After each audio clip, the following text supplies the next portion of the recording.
Welcome to the Tech Egg. Don't get scrambled. Enjoy the video. You'll start by confirming account ownership and signing in. Sign into your Xbox profile on the console or Xbox.com, then open a browser and sign into your EA account. Once done, verify the email on both accounts matches the one you intend to link. This prevents duplicate profiles. Make sure two-step authentication is accessible for both accounts in case EA prompts it. Now navigate to EA account settings. This begins the actual linking flow where you authorize Xbox to share profile data with EA. From your EA account settings, choose Connections, then Console Connections. Select Xbox as the platform and click Connect. Your browser will redirect you to Microsoft's sign-in if necessary. You must pick the exact Microsoft account used on your Xbox.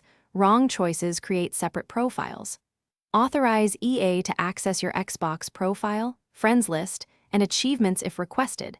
These permissions let EA sync progress and purchases. Once the authorization completes, return to EA to confirm the linked account appears under Console Connection. Finish by confirming the Xbox entry shows under your EA connections and that the gamertag matches.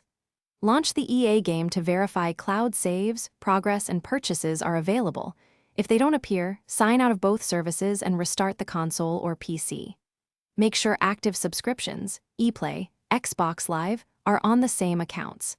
If problems persist, clear app cache, reauthorize the connection, and then contact EA support with account ID.